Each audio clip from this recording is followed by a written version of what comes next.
میرے محبوب نے خطبہ دینے کا ارادہ فرمایا۔ رب کریم نے ارشاد فرمایا الیوم اکملت لکم دینکم، آج میں نے تمہارے لیے تمہارا دین مکمل کر دیا ہے، مکمل ہو گیا دین، اس کے بعد کوئی اور دین نہیں آئے گا۔ اس آیت نے بتا دیا کہ حضور آخری نبی ہیں، دین مکمل ہو گیا، اب کسی اور پیغمبر کی، رسول کی، دین کی، کتاب کی ضرورت باقی، آج میں نے تمہارے لیے تمہارا دین مکمل کر دیا۔ اور کیا خوبصورت لفظ ہیں، قرآن پاک میں فرمایا وَأَتْمَمْتُ عَلَيْكُمْ نِعْمَتِي، اور آج میں نے تم پر اپنی نعمتیں تمام کر دی ہیں، نعمتیں مکمل کر دی۔ وَرَضِيتُ لَكُمُ الْإِسْلَامَ دِينًا، اور اللہ فرماتے ہیں میں نے تمہارے لیے دین اسلام کو پسند کیا ہے، یہ میری رضا ہے، یہ دین اسلام تمہارے لیے پسند کیا ہے۔ کوئی بندہ ساری زندگی مخلوق کی خدمت کرے، ساری زندگی رستوں سے کانٹے اٹھائے، ساری زندگی خیر کا کام کرے، کسی کو تکلیف نہ دے، لیکن اگر مسلمان نہیں نا، اگر کلمہ نہیں نہ پڑھتا تو اس کی ساری عمر کی خیر بھی کسی کام کی نہیں۔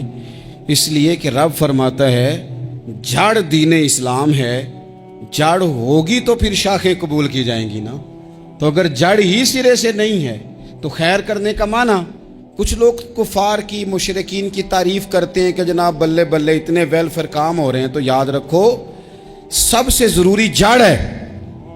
قرآن پاک میں رب تعالیٰ نے منافقین، مشرکین اور کفار کے اعمال کی بنیاد اس طرح کی بتائی ہے کہ جس طرح پتھر پر تھوڑی گرد پڑ جائے، ذرا ہوا کا جھونکا ہے یا بارش آئے تو پتھر صاف کا صاف ہو جاتا ہے، ان کے اعمال اس طرح کے ہیں۔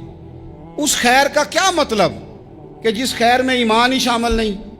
جب تک بندہ مومن نہ ہو اس کا کوئی عمل بھی اللہ کی بارگاہ میں قابل قبول نہیں ہوتا۔ یہ آیت نازل ہو گئی، فرمایا دین مکمل ہو گیا۔ او میرے بھائیو، خدا را سوچو، کوئی شے مکمل نہیں دنیا میں، کوئی شے بھی، کروڑوں کا مکان بنا لو پھر بھی کوئی نہ کوئی نقص نکل ہی آتا ہے، کوئی دنیا میں شے مکمل ہے ہی نہیں۔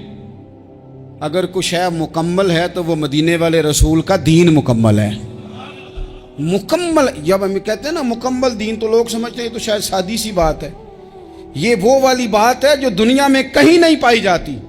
جب یہ آیت نازل ہوئی تھی نا، تو بخاری میں موجود ہے، ایک بہت بڑا یہودیوں کا عالم حضرت عمر فاروق رضی اللہ تعالیٰ عنہ سے کہنے لگا یہ جو تم پر آیت نازل ہوئی ہے نا کہ دین مکمل ہو گیا، یہ اگر ہم پر نازل ہوتی نا تو جس دن یہ آیت نازل ہوئی ہوتی ہم نے ہر سال اسی دن کو عید بنا لینا تھا کہ دین مکمل ہو گیا، الیوم اکملت لکم دینکم، دین مکمل ہو گیا، ہم تو عید بنا لیتے۔ تو حضرت عمر کہنے لگے ہم پر بھی بڑا فضل ہے، جس دن آیت نازل ہوئی تھی عرفہ کا دن بھی تھا اور جمعے کا دن بھی تھا، ایک نہیں دو عیدیں تھیں مسلمانوں کی، دو عیدیں تھیں مسلمانوں کی، دو۔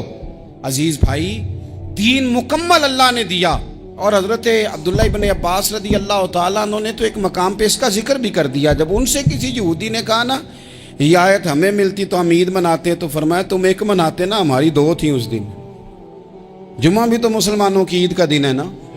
بہت سارے لوگ ہیں بیچارے جو کہتے ہیں اسلام میں عیدیں صرف دو ہیں، اور وہ بھی صرف پریشانی انہیں عید میلاد النبی والے دن ہوتی ہے، اس کے آگے پیچھے نہیں ہوتی۔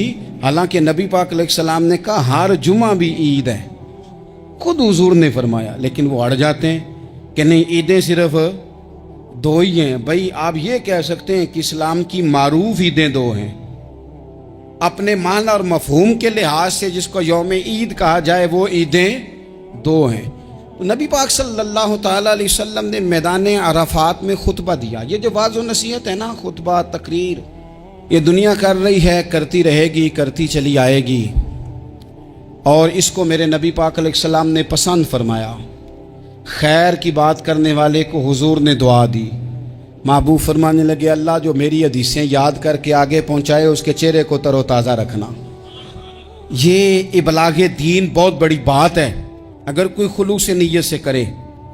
لیکن کائنات ارضی میں وہ جو حضور کا خطبہ حجۃ الوداع ہے، وہ دستور ہے، وہ منشور ہے۔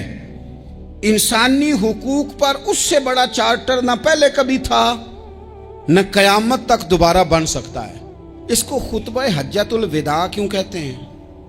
ایک تو مطلب یہ کہ حضور نے یہی آخری آج کیا، اور دوسری بات یہ تھی کہ اس خطبے کے تھوڑے ہی عرصے بعد میرے نبی پاک نے وصال ظاہری فرمایا، اور اس خطبے کو رسول پاک صلی اللہ تعالی علیہ وسلم نے شروع کہاں سے فرمایا؟ یہ خطبہ دیکھیں شروع کہاں سے ہو رہا ہے۔ انسان دنیا میں ملتا بھی ہے، جدا بھی ہوتا ہے، یہ جو جدائی کا وقت ہوتا ہے نا، جدائی کا، شاید بڑی سوچ سمجھ کے کہا تھا حضرت میاں صاحب نے، بڑی غور کر کے انہوں نے کہا تھا کہ دریا کنڈے روخ نہ لائیے، جو آوے رڑ جاوے۔ آپ میدان میں درخت لگاتے ہیں تو کبھی پھل گرتا ہے تو زمین پہ گرتا ہے، اٹھا لیتے ہیں۔ اگر دریا کے کنارے ہو تو وہ تو دریا میں گرے گا اور رڑ جائے گا، چلا گیا، بہہ گیا۔ فرمانے لگے دریا کنڈے روخ نہ لائیے، جو آوے رڑ جاوے، تے پردیسی نال نہ یاری لائیے، او دا جدوں دل کرے ٹر جاوے، وہ تو چلا جاتا ہے۔ یہ خطبہ شروع کہاں سے ہو رہا ہے؟ یعنی ابھی آغاز کلام ہے، بات آگے آئے گی، آغاز کلام ہے۔ میں کہہ چکا ہوں ولی شاید عبادت کر کے بنے، تقوی اختیار کر کے بنے، ولی اللہ کی حرام کردہ ہر شے سے اجتناب کر کے بنے، وہ جس میں شبہ ہے اس سے بھی بچے تو پھر ولی بنے۔ لیکن صحابی تو حضور کی زیارت سے بنتا ہے نا، نبی پاک کی زیارت سے بنتا ہے، اور صحابہ